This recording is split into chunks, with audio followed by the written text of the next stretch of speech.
Place à la chronique culture de 64 minutes. C'est avec Isabelle Soler qui va nous rejoindre. Et pour commencer ce soir, la disparition du grand cinéaste portugais Manuel de Oliveira à l'âge de 106 ans.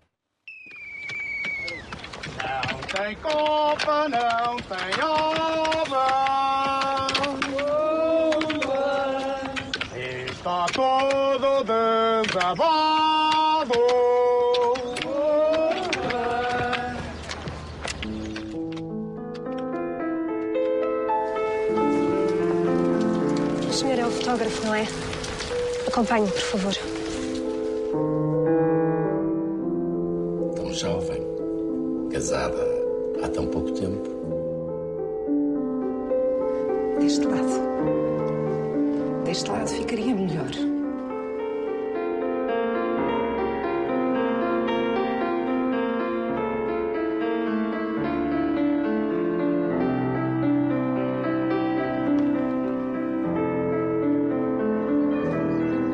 Bonsoir Isabelle. Bonsoir, et on a appris cette triste nouvelle, il y a environ 2 heures, et les hommages affluent du monde entier, et les mots, les qualificatifs élogieux ne manquent pas Isabelle. Légende, géant, icône, effectivement, les qualificatifs ne vont pas manquer. Savez-vous en quelle année Manuel de Oliveira a fait son premier film ? Je le sais depuis aujourd'hui Isabelle, j'ai fait mon travail, c'est 1931. 1931. 50 autres films suivront, dont Non ou La vaine gloire de Commandé, ou J'ai beau et l'ombre, son dernier long métrage. Toujours créatif, puisqu'il y a tout juste un an, à 106 ans, il sortait encore un court-métrage, Le vieux du Restelo, une réflexion autour de la grandeur et de la déchéance. Décoré en décembre à Paris de la Légion d'honneur, Manuel de Oliveira semblait immortel. Son dernier producteur nous le confirme.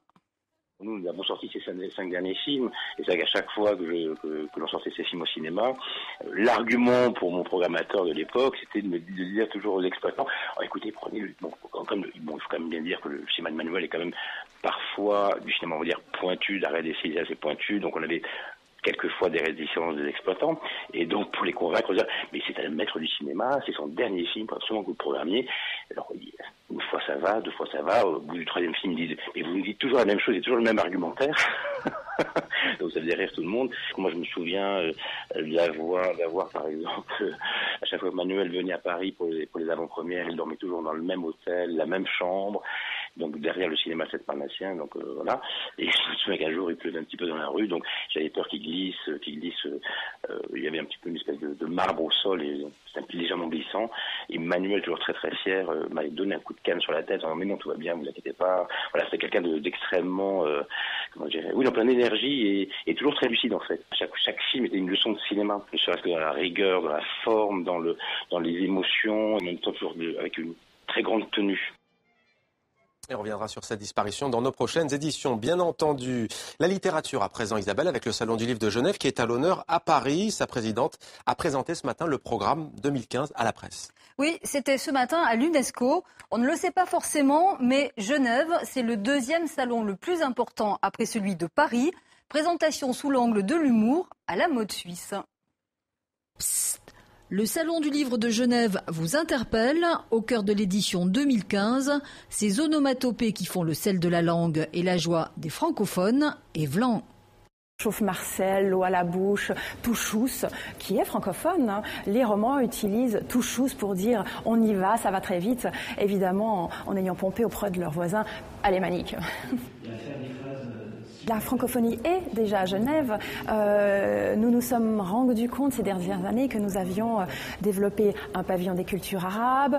Nous avions depuis presque 10 ans un salon du livre africain.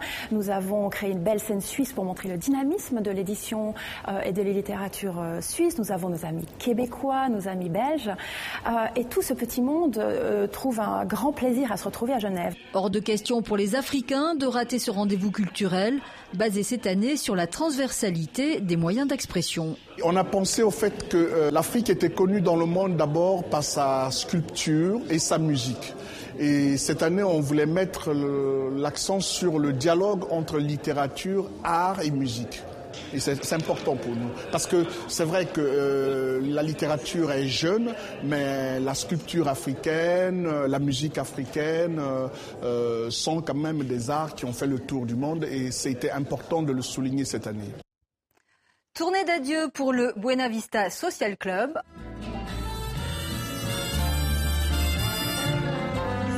danser la planète avec le son cubano. Les papis les plus célèbres du monde tirent leur révérence.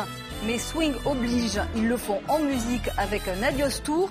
Ils sont ce soir à l'Olympia, puis à Genève, Bruxelles ou Bogota. Et leur dernière tournée mondiale s'achève à l'automne. Merci Isabelle pour ce beau cadeau de fin de chronique.